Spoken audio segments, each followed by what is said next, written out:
but our main thing today is our speaker, Mr. Nigel Hinton, a chartered accountant who came to Shrewsbury in 1978 and became fascinated by the history of companies in the town. So when an archivist arrived at Nigel's workplace to examine handwritten records kept down in the basement, Nigel was inspired to preserve and record the stories of the people in those companies and the products they made. Nigel and his wife Bridget have also delved into local history in general, and he has qualified as a town guide too, as well as being a long-term member of the Drapers Guild. So, ladies and gentlemen, here is our speaker with his very aptly entitled talk, Made in Shrewsbury, Mr. Nigel Hinton.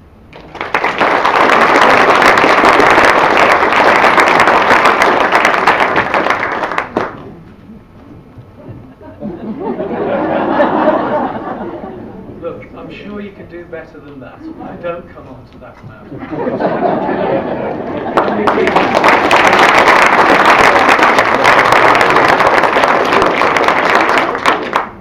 Thank you very much for that wonderfully warm welcome.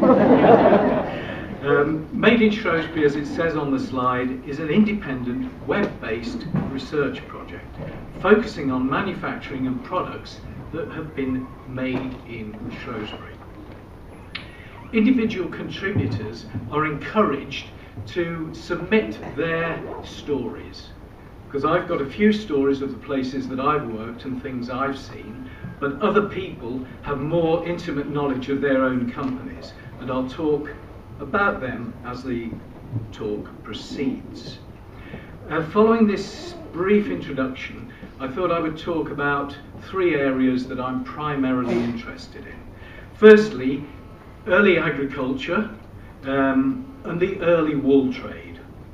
The Industrial Revolution in Shrewsbury and agricultural improvement and the work of the Victorian engineers, and then finally bring it up to about the 1970s, looking at the early 20th century, the impact of war on manufacturing in Shrewsbury, and then the sort of post-war boom followed by very sad decline.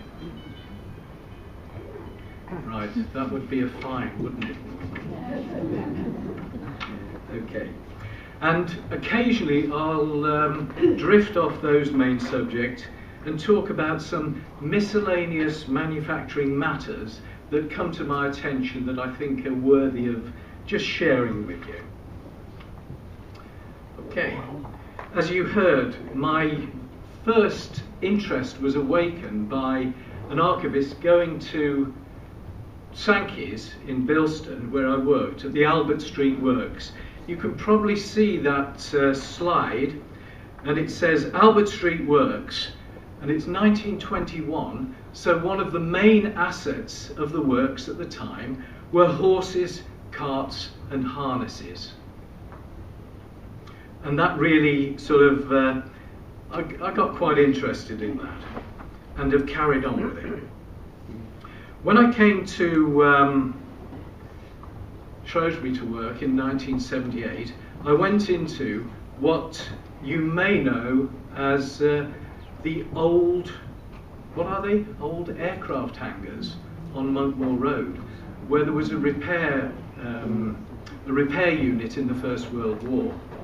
So these hangars had been taken over and converted into manufacturing processes for use in manufacturing. And when I was there, one of the first things I was shown was something that related to John Logie Baird, who invented the television. And again, I'll come back to that a little bit later. I have written a couple of books, and when in about 2006 I thought about starting this project off. The World Wide Web is underway, and I thought this may be a better vehicle than a book, because once you've written a book, it's history. You can't keep updating it. With a project that's web-based, it can be updated as further information comes to light. So, some of the businesses which you may or may not know that have contributed include Chatwood Milner and Hall Engineering, Hartley's, where I worked, Sentinel, Silhouette, Thomas Corbett, Wales and Edwards, and Woodvine Norton Asphalt. Can I ask how many of you have heard of any of those, or have you worked in them? Excellent.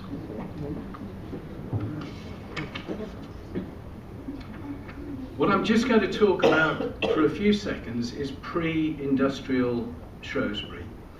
One of the main factors that's influenced the topography of our county, and Shrewsbury in particular, was the effect of the last ice age. Before 300 metres covered the county in ice, the River Severn emptied out into the River Dee, into the Dee estuary. And when the ice melted, the lakes that were formed forced a channel down the River Severn, and the water overflowed, carved out the Iron Bridge Gorge, and made it the River Severn.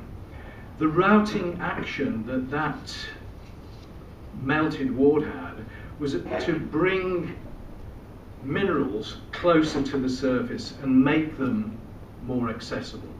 And essentially that was coal, iron, and the main sources of the Industrial Revolution. In terms of the soils in Shropshire, broadly speaking, they tend to be quite heavy. And whilst the bottomland will grow arable crops, at the top, on the hills, we have some of the best country for growing sheep. And the quality of the wool has been known for probably 1,000 years. And early traders included Nicholas de Ludlow, and he achieved wealth, he achieved wealth and eminence as wool merchant for Edward, son of Henry II. He was acknowledged as the richest wool merchant in England at that time. His son, Lawrence, also became the king's wool merchant, and in his time he was noted as the richest wool merchant in England. And of course we all know that he built Stokesay Castle with that wealth. So that consisted mainly of a wool trade, and as time went on and peace came to the area and the Act of Union was signed with the Welsh in 1536, trade opened up even more, and Welsh farmers were weaving cloth, and they wove light coarse cloths known as cottons, friezes, and later flannels.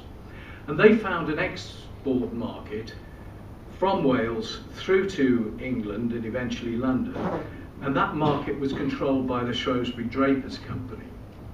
The official wool market was in Oswestry, and armed drapers had to meet at the Three Pigeons at Nestcliff and travel together to buy cloth.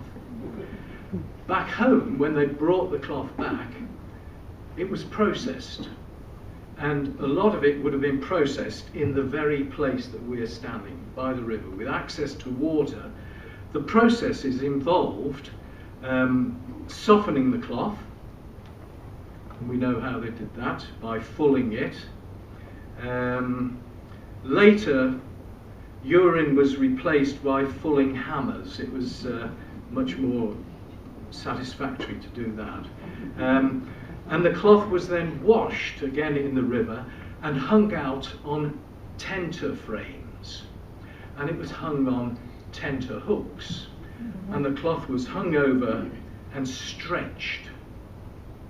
So I think that's where the expression on tenter hooks comes from. This area, as I said, was a hive of industry, and wool and the wool trades have been important here for many years. Some of you may be familiar with that black and white range just across the road. Does anybody know that? It's known as the Fellmongers, isn't it? For many years I thought it was Fellmongers Hall, similar to Draper's Hall, but it's actually where the Fellmongers did their work.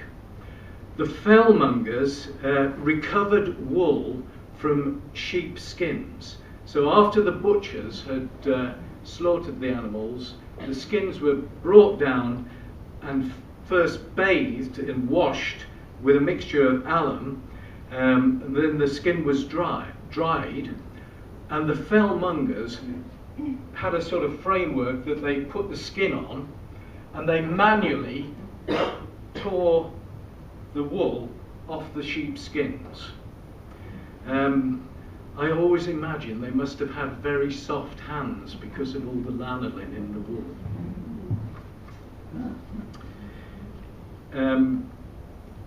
That trade actually continued until 1974. This sign is in the entrance to the Fellmongers, and the business actually ceased in 1974.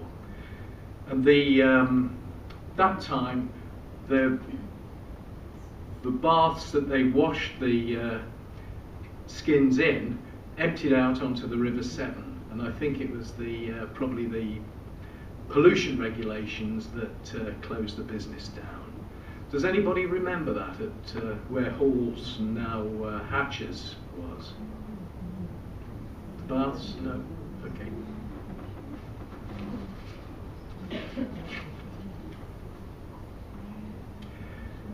The wool that I said was traded by the drapers was, again, they enjoyed quite a boom in the 16th century, but by the 17th century, the Industrial Revolution and automated weaving methods meant that the Welsh weavers were no longer competitive. And as we know, agriculture was undergoing several changes. Trinder traces changes in agricultural practice with a move away from oxen for ploughing and the gradual introduction of horses into the scene. He looked at inventories, and again, he noted that flax and hemp were also included in many inventories, and that area around here again used the flax and the hemp, and I'll talk about that in just one moment. What do we use flax and hemp for? Cloth and rope. And Potter Brothers were tarpaulin and rope manufacturers. That building, which is right next to us, that way, is also known as the Stew, a very important building. And here I'm going to just dip into the miscellaneous box. Tony Durnall, the former mayor of Shrewsbury, worked there in the 1960s. And he said that, we know it's a rope manufacturer, they did move up to Halscott eventually, but while they were here, one man had a special job, and he made the execution ropes for use in the Dana. So I'm not going to hang about to the second section. The population of the country was dramatically increasing. The Industrial Revolution had created demand for workers, and Shropshire and the agricultural communities were trying to catch up with food production. So there was a quiet agricultural revolution going on, and agricultural improvement was a feature of this increase and chase for more production. Professional farm managers became available. They drained a lot of land in Shropshire, and they started feeding it. And with the coming of the railways, of course, you could import guano from South America and spread it on the fields of Shropshire via Liverpool. Imports of cheap food from North America and the Antipodes threatened local farmers. And in fact, in 1846, our local MP, Benjamin Disraeli, spoke against the repeal of the Corn Laws. And his speech was printed and sold on behalf of the Shropshire Agricultural Protection Society.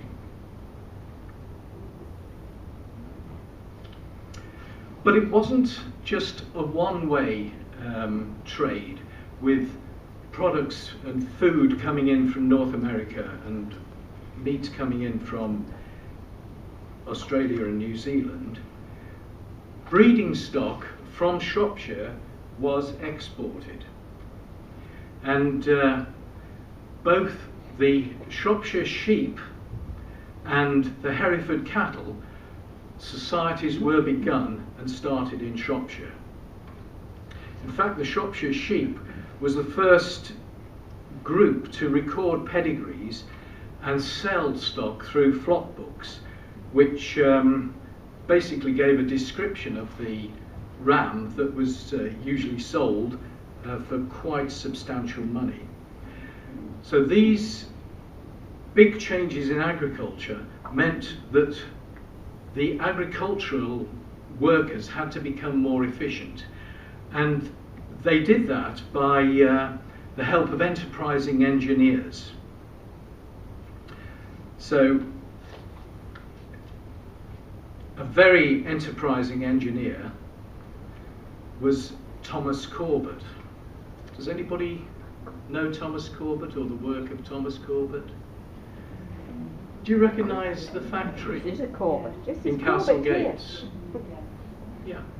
Well, Thomas Corbett was a member of the Corbett family, surprise, surprise, and the research on this has been undertaken by Elizabeth Morris, who is a descendant of his, and Dr. Tamsin Bapty of the Ironbridge Gorge Museum Trust has also done a lot of work.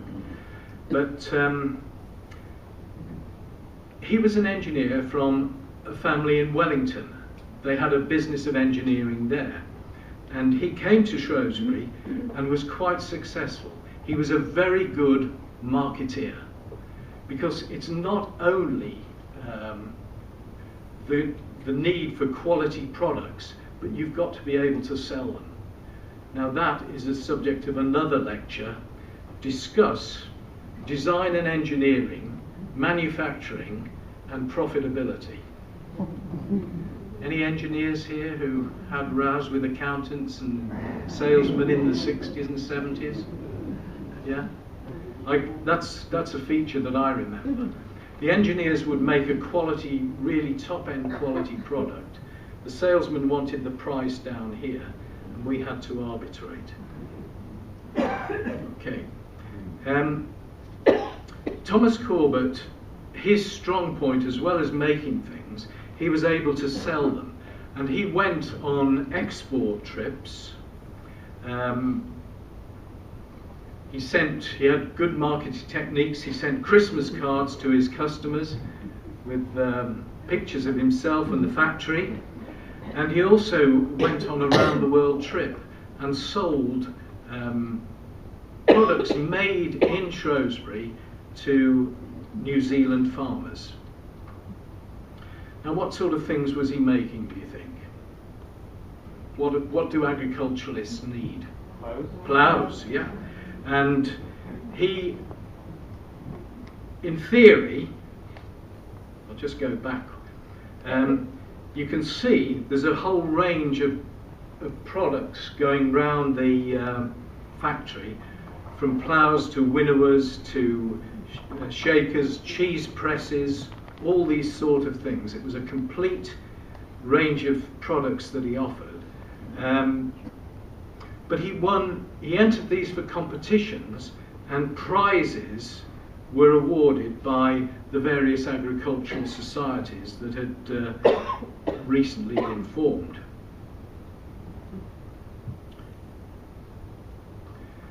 That is an example of his prize-winning turnip and hoe scarifier for ridge and for flat.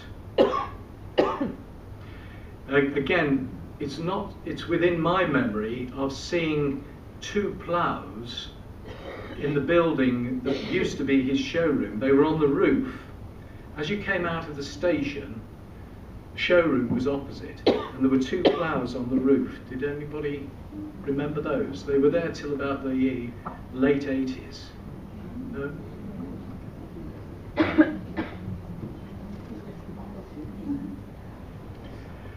That's a larger picture of the factory, and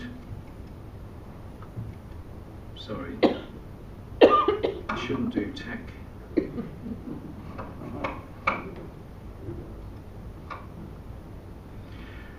To the right hand side you can see there's the factory is built in a sort of quadrangle, and then to the right hand side there are some workers' accommodations, and I'm not sure if he built the houses in the foreground. Again, if you look carefully you can see horse-drawn vehicles taking the products away for sale.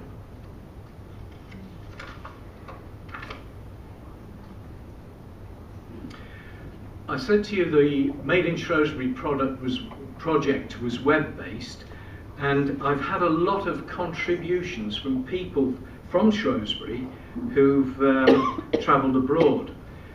George Jones was in South Africa when he came across this little gem which was made by Thomas Corbett. And again, other pictures have been taken of cheese presses and winnowers that are in America and Australia. Now, he was a developer and an innovator, and he was one of the first to bring steam power to use in his factory. You can see the steam engine there in the foreground.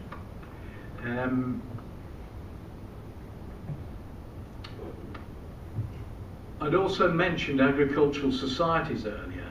He was the first secretary of the Shropshire Agricultural Society, and he later set up the Shropshire and West Midlands Agricultural Society, which both organisations are still working and running today, and obviously the Shropshire and West Midlands Society runs the West Mid Show.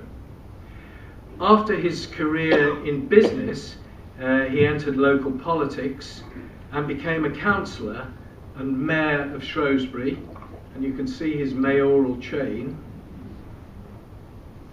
And he greeted George V at the Royal Show, which again was held here in Shrewsbury on the racecourse near Monkmoor Road.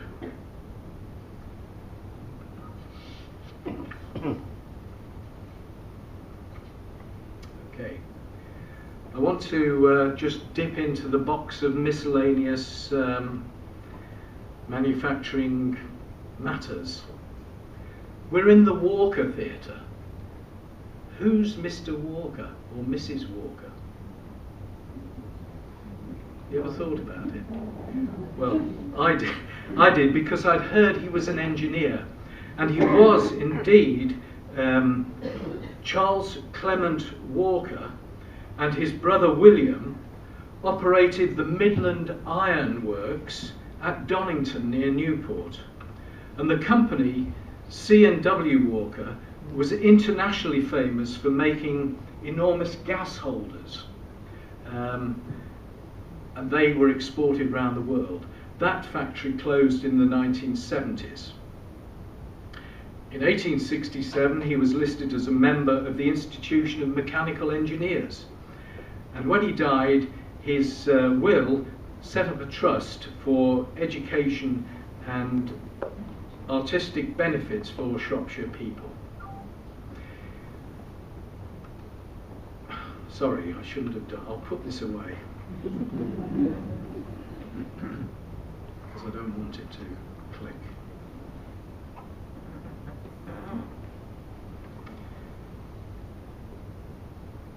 Next, that's a poor photograph of the works of Thomas Corbett. The Shropshire Chamber of Agriculture that Corbett was involved with, Shropshire was, I think, the second or third county chamber to be set up in 1866, and it is the only surviving chamber of agriculture that has continued, and it's the only one that's left, and it's very, very successful with a number of members and still has monthly meetings. I'm staying in my box of miscellaneous memories. We're on the site of a foundry, as you will know from the name of the restaurant. The Atlas foundry was on the Welsh Bridge, and many of us will have had things made there over the years. I had a drain cover made, but I didn't have the presence of mind to put my name on it, as Mr. Bowdler did, who was a builder in Shrewsbury. And I spotted this on Port Hill, in the houses on Port Hill that Mr. Bowdler built. And I thought that was again, it's a piece of self-advertising which has lasted almost 100 years. Okay. Where should we go to now? Well, let's move into towards the end of the Victorian period and start to move towards the 20th century.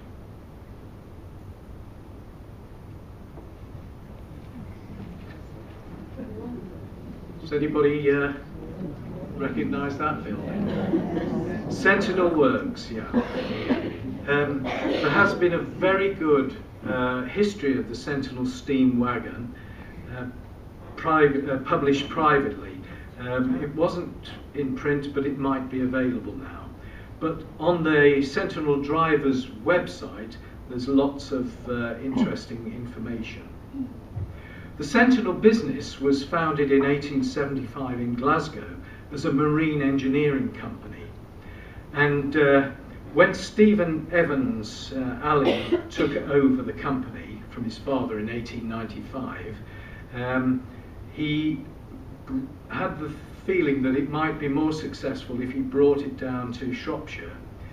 And he did in 1903, where it was set up in Horsey, and by 1915 it had moved to a greenfield site on the north outskirts of Shrewsbury on the A49. The company was making Sentinels, steam wagons. There's the Sentinel keeping a watchful eye to this day.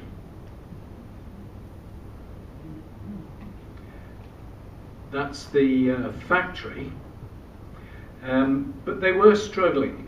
By the 1920s, they started making locomotives as well as the road steam wagons. I have got a picture of one there. Has anybody seen, does anybody like steam engines and steam wagons, or leaves you cold? Yeah, I think it's a boys thing. When I lived in Newport, Clifford James lived opposite. He had 2 Sentinels. He had a little steam railway in his garden, and he had a boiler house with 3 stationary engines attached to it, including the engine taken from Laundry Lane up at Sutton Farm, which was in fact where the laundry was, and it was a steam laundry, and he managed to acquire the engine from the steam laundry. As I say, a very, very much a boys' thing. Just going back. the company was struggling in the 1920s, but by the 1930s, the prospects of war had turned the fortunes of the company round, and it started developing war products, and it had worked away from steam and diverted more to diesel engines. It gained substantial military contracts for the supply of machine tools and vehicles for active service. In fact, a researcher called Bob Button has got an album of photographs which include a two-man tank, if you'll believe it, that was made at the factory for use on D-Day. This two-man tank, it's just like a bubble car really, with a gun. But they made that sort of thing. It turned the fortune of the company round. They made lots of machine tools, high-speed lathes, turret lathes, centre lathes, boring machines, etc., etc. But they also made the universal Bren carrier and the Locust tank, which was that lightweight one I was talking about. During the war, an appeal had gone out to America for diesel engines, and they sent every type of spare diesel engine they possibly could. And they ended up at places like Sentinel for re-engineering. And again, the state of some of them was they were unfit for refurbishment. They were arrived in boxes, and many engineers had to throw parts away because they were just too far gone. The company also built diesel locomotives, shunting engines. Now, one of the most interesting things I think about this factory is that across the road from the factory they built accommodation houses for the workers. And if you were to dig up the A49, you would find steam pipes under the road because they recycled heat from the factory into the homes of their workers. And that was in the 1930s.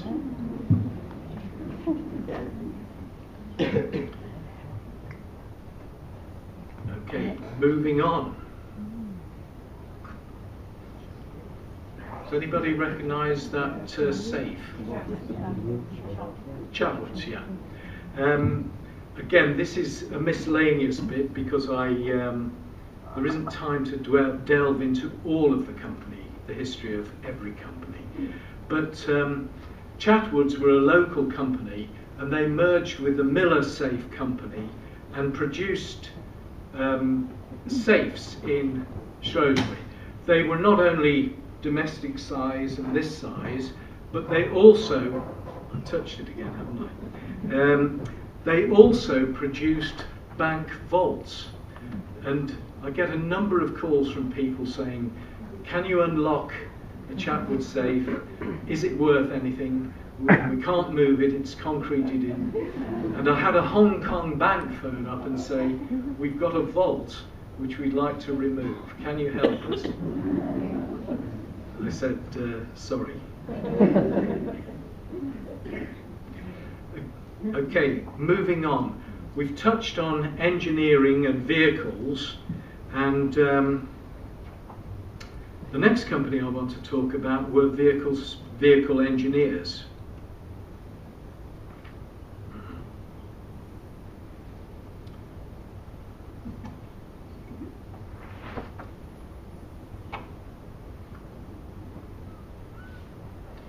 Don't know if you can see. Wales and Edwards sell satisfactory motoring. Read how we do it. Again, a descendant of one of the workers, that gentleman was a salesman for the company, has collated a lot of history and donated quite a few items to the museum. And again, I will talk about things that have been donated to me to hand on to the museum towards the end of the talk. Does anybody remember Wales and Edwards? Yeah. I like it. You worked there? I'm in the office. Okay. They're in those clothes. Very good. Were you there when they were doing repairs to No. Invasion? You're far too young.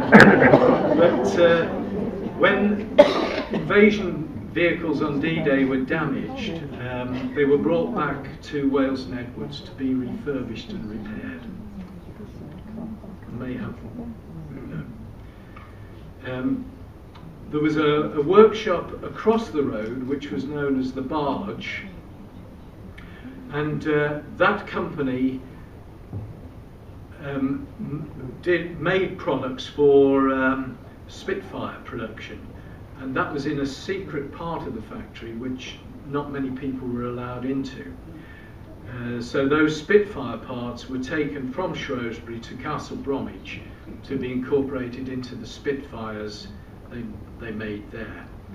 I haven't got any photographs, but I understand that tailplanes and wings for Spitfires were made on Whitchurch Road. Does anybody hear of that? Yeah. So again, this is with any historical project, there's always more historic research to do. But I would like to find out a little bit more about those parts. The shadow factories from Castle Bromwich obviously spread out for several miles, and components would have been made in places like Shrewsbury and then shipped to Castle Bromwich for final assembly. The reason I have an interest in that, I was talking to my mum recently, and as a trained shorthand typist, she was quite shocked to be called up to go and work in a factory making parts for Spitfires. Okay. In that factory across the road, they made electric vehicles. And they started just after the war. And does anybody have their milk delivered? Yeah. I'll come back to that. But that was taken down at Shropshire Dairies, and that was a Wales and Edwards milk float built in 1959-60, is it H? Registered 1959-60? 69. Maybe 69. That's a later one. There are others that are a bit earlier. Thank you. And I still see them around. So they've got Cotswold colours now, but you can see where it says Shropshire Dairies on the front. If you're fortunate, if I'm fortunate and I spot one with W and E on the front, it makes my day. As I say, the milk floats are still delivering locally, and there's a museum in Birmingham of old vehicles, and it's got the #1 milk float that they made. Now, we've talked about this, I've talked about engineering, but I hope I'm not boring you, because I know not many of you are very interested in engineering. But if you want to see a big bore, I'm going to show you one now.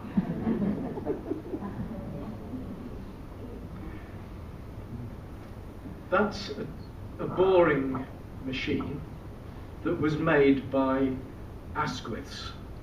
To give you an idea of the scale, can you see that map? So that was made for a marine engine customer, and obviously the skill level was enormous, because at that time, whilst there were mechanical gauges, there were no computers, no lasers. Everything had to be made and controlled by hand. all these machine tools I was talking about were hand controlled.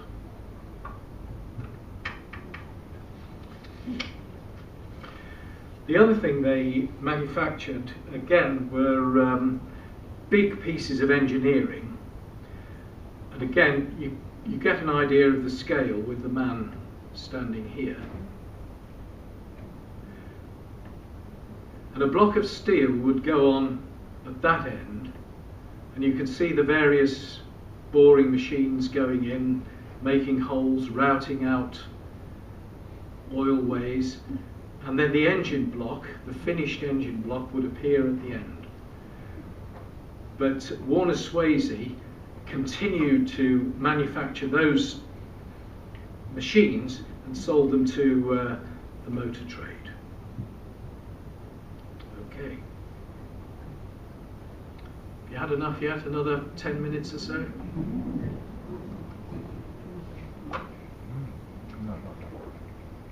Just let you contemplate the picture of Bill Hartley.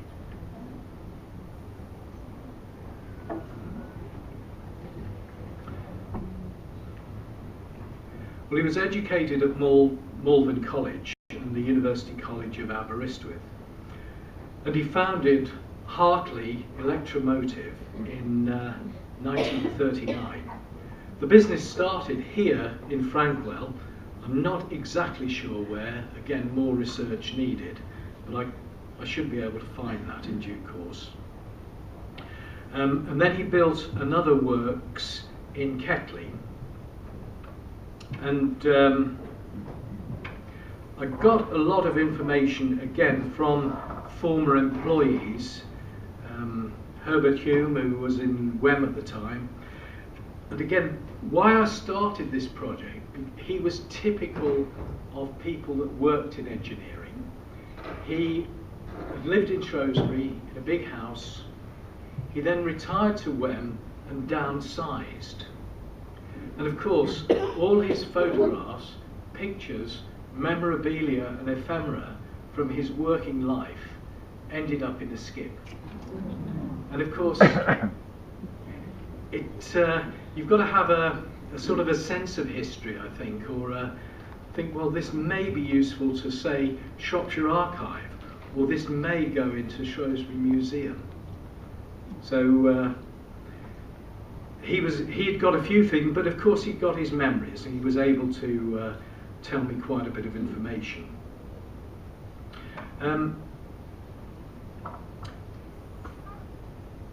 He'd started working as an apprentice of Thomason and Co. in High Street, Shrewsbury. Thomason sold his interests, and a chap called Crawshaw Ralston took over the business. At that point, a number of managers left, and Thomason linked up with Bill Hartley, and they traded from Barker Street, just across the river there. After a short time, as I say, he set up in Frankwell, and he did some work for a crane maker in Swansea. They made prefabricated wiring harnesses, and they used the name Octopus Wiring. Does anybody remember that? Thank you. That was a division of Hartley's, and eventually sold on as a separate company and became part of Rist, which was a Lucas wiring company. But on his trips to Swansea, he met up with John Simons, and the two men got on well together. Simons relocated to Shrewsbury to assist with sales of Hartley's products and services. As I say, they took the wiring harness job, and shortly after the war, there was a huge demand for houses. And if you remember prefabs or prefabricated houses, there was Hartley and Simons got an order for 20,000 houses to be made by Airy Homes of Leeds, and further orders followed of these prefabricated wiring sets. And There were also some steel houses. Yeah? Does anybody live in a steel house? Yes. Yeah. Not now. Well, near Belvedere, that's absolutely right. We live off Portland Crescent, and we can see some of the steel fabricated houses which are still going strong, and they were made to a very high standard. These wiring kits were again exported to Kuwait and New Zealand. But now for the exciting bit. In 1954, the company made national headlines when Hartley took over Baird Television Limited.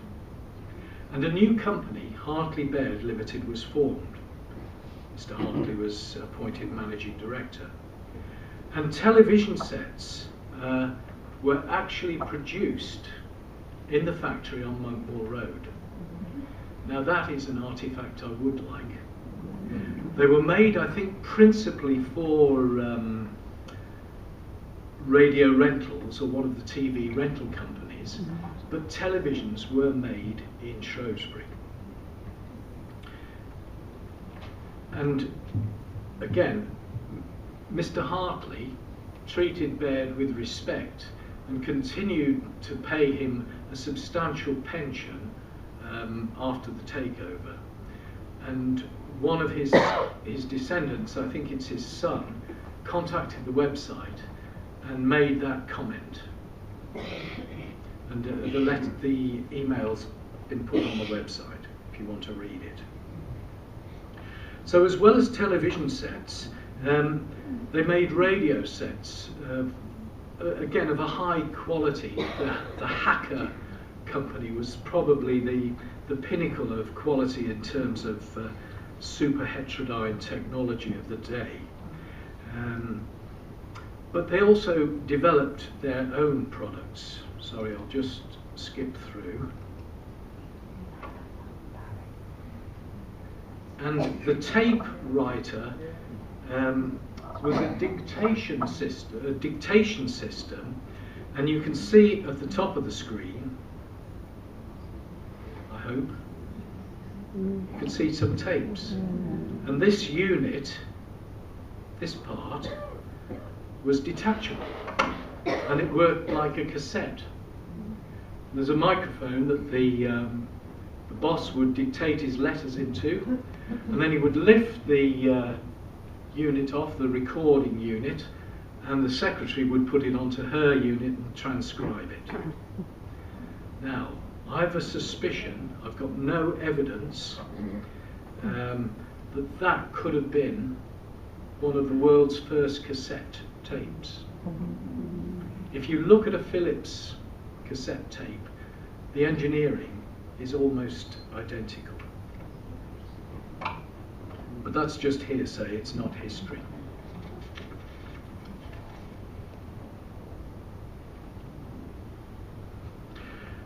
Again, Mike Smith from Herefordshire donated a tape writer to the museum, and if you go to the local collections area, you'll be able to see that.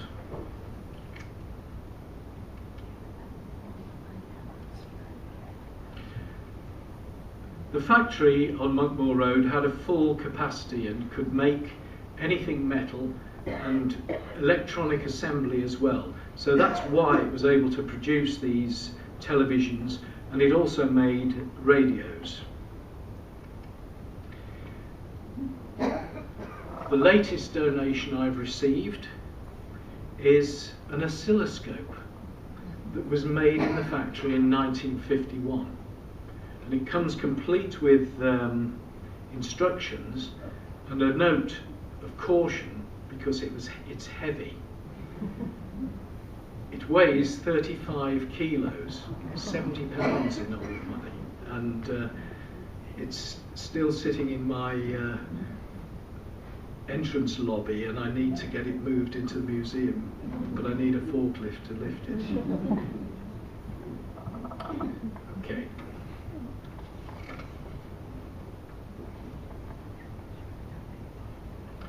Let me just dodge forward one, and I'll go back.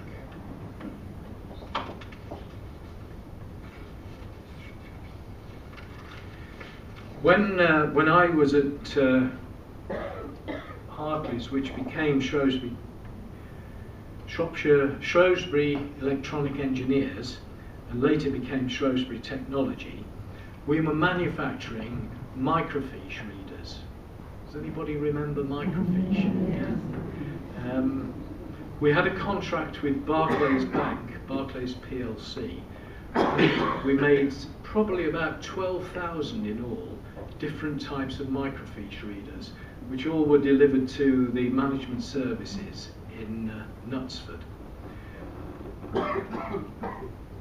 I was looking for a microfiche reader, and I asked a manager in Barclays about 5 years ago, and he said, no, we haven't got any more. I haven't got any at management services. A couple of years ago, I was putting an exhibition on, which you'll hear about, and I asked him, had he got a microfiche reader? He said, no, sorry. Just before the exhibition, a couple of months before, I asked him again, had he come across one? And he said, well, it's interesting you should say that. We've been doing some refurbishment work in the bank, and we took a wall down, and in this room was a solitary microfiche reader. And again, that was cleaned up and has been donated to the museum. Okay. Well, here's a little teaser for you.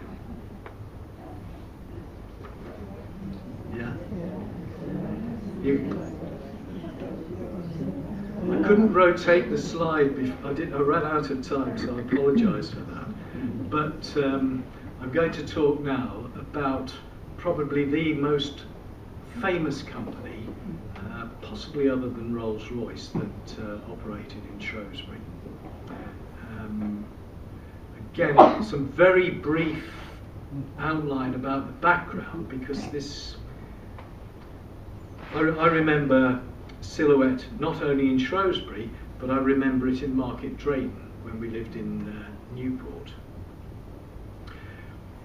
The company was set up originally in 1887 in Cologne, when Max Lobenberg and Emil Blumenau teamed up to make corsets and initially dressing gowns. And the company was reasonably successful in spite of the First World War.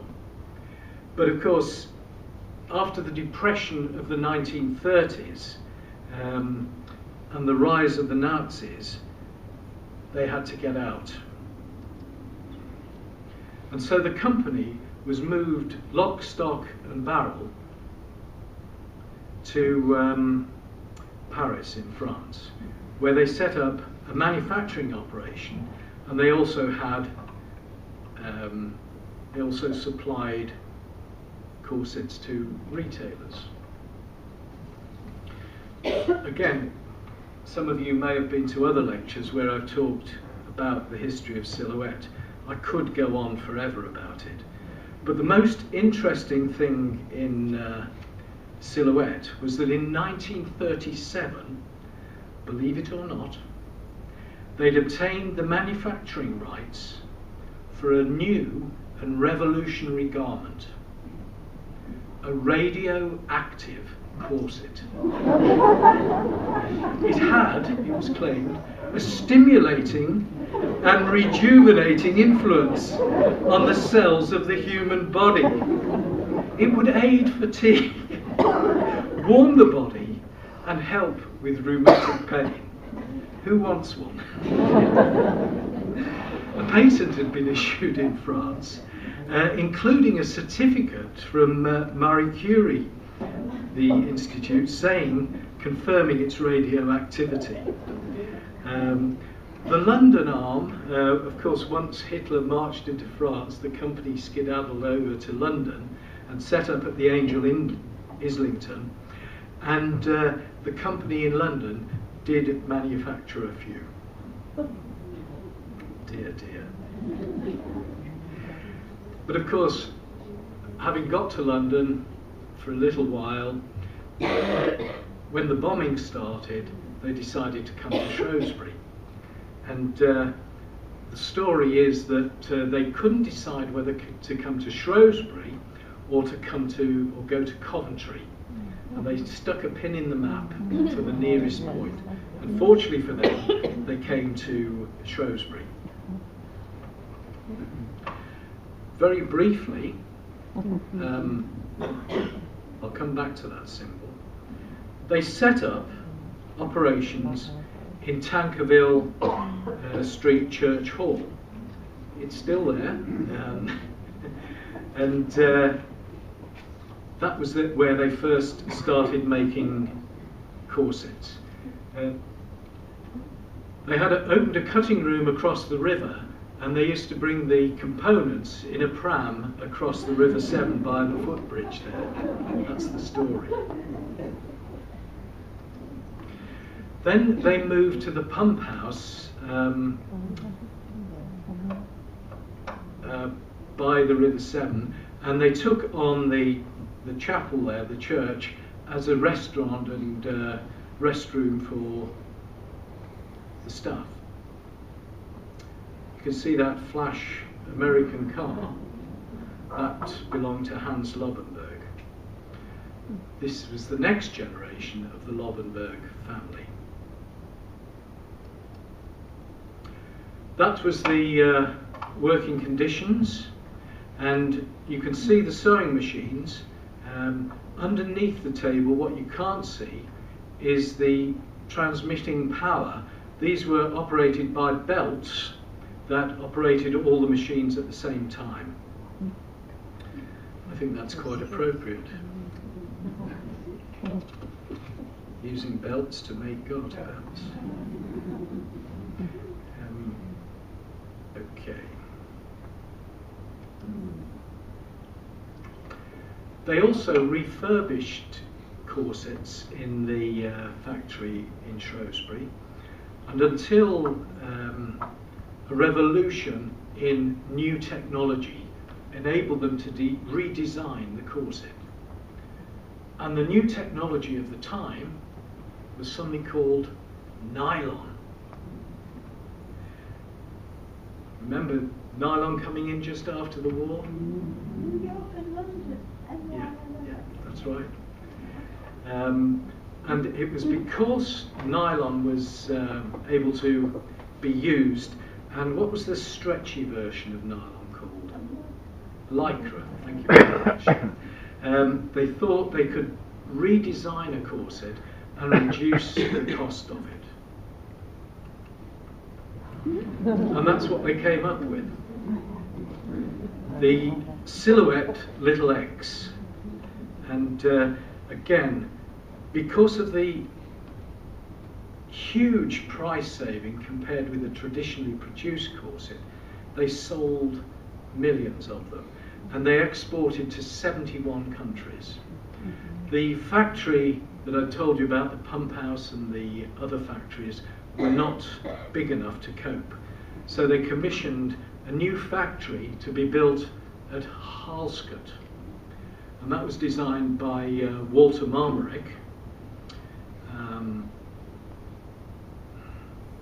I feel sad when I talk about the next bit, because he then went on to design for the company the Market Drayton factory, and the design that he built was unique.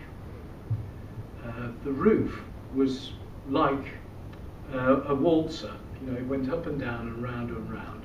It was held up by a central pillar, and it was called a hyperbolic paraboloidal roof, and it was unique. And North Shropshire District Council and the supermarket that owned it wanted rid of it, and it was pulled down shortly before the project got underway, because I think had I found out about it, we got up a bit more steam, we could have secured that building. However, we can't live in a museum. The company continued selling its corsets, but of course nothing stands still. As well as new materials and new products, new fashions came along, didn't they? So what did for corsets, ladies? Mini skirts and tights. So almost overnight, and if you read the Silhouette Express, as I have done, you can see the management recognising that there was a change in fashion, tights were coming in. Because tights were being made, the mini skirt could be designed, and it was a perceived threat. But of course, when the members of the family passed away, the demand for the product had gone, but the company was sold to Pawson's, who were a national company, but they were in the time of Messrs. Slater Walker, and they were asset strippers, so the business was sold off. All the assets and property that had been built up was sold off. Okay. Oh, this is the last slide.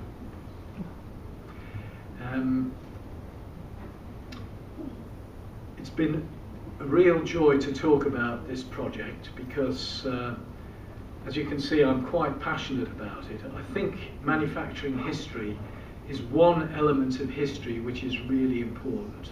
I think if you've got any memorabilia or ephemera or posters or advertising stuff, please retain it and care for it. And if you've a mind to, donate it to Shropshire Archive or to the museum.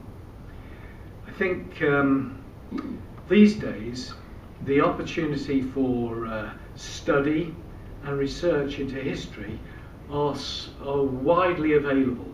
We've got the technology, which is the World Wide Web, to share everything, and whichever aspect of history you're interested in, I hope I've passed on a little of my passion for local historic manufacturing.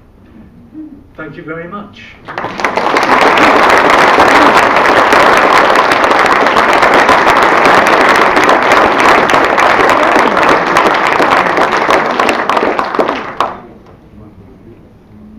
If you've got any questions, I will be pleased to attempt to answer them now or privately later on. I've got not a question, but I know an ex-neighbour of ours used to work on which was making Spitfire engines. Right. I can give you his name. I know how to contact him. I haven't seen him for years now. I know he's still around. Yeah. But apparently each engine had a serial number, and it could be traced back, and very often he'd get a certificate back saying what a wonderful bit of work, etc. So I'll let you have his name and how to contact him. Thank you very much. You well know about the airframes? Yes, indeed. That would be helpful.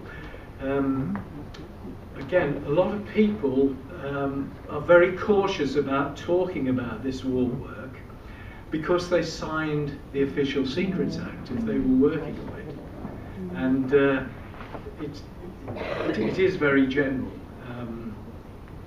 But yes, I could go off and talk about traceability is not new, recycling isn't new. I can remember restoring some old cars, and as you say, Lucas, for instance, put a date, the wiper motor, for instance, there is a date that it left the factory on every component that they manufactured. So I presume that the reason why it's also accountable is that there are batches of bad engines coming through. Absolutely. If it was look for a saboteur. very much sabotage, also poor quality steel, and maybe design capability, that as time went through, designs rapidly changed, and these sub-factories didn't always get the drawings they needed to change and update their designs. Thank you.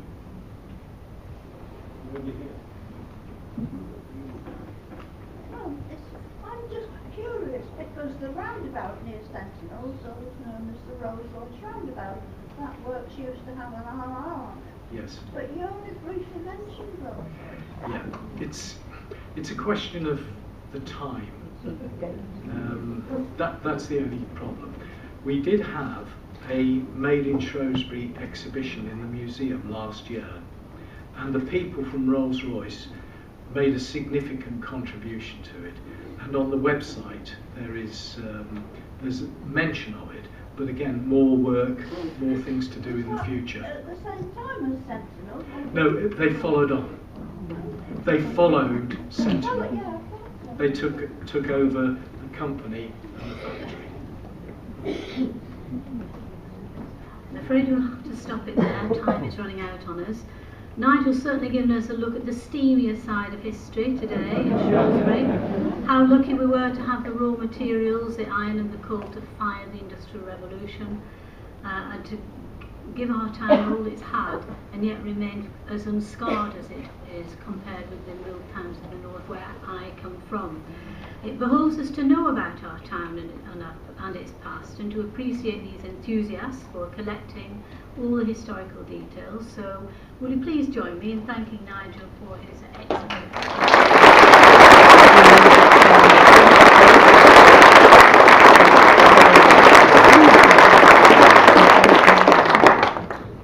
If you would like to see Nigel's talk again, or you know somebody who would have liked to be here and couldn't be, you'll be able to find Nigel's talk on YouTube within a couple of days.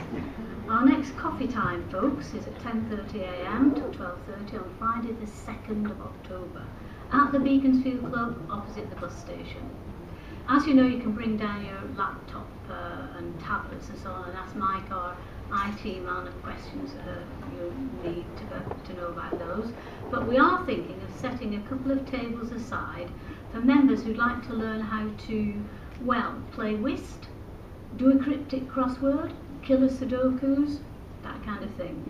After all, they're always telling us to keep the brain cells learning new things, aren't they? So please let us know what you think of that idea or have any others to suggest for our coffee time. Our Facebook group page is a good place to do it, or talk to us now after the meeting.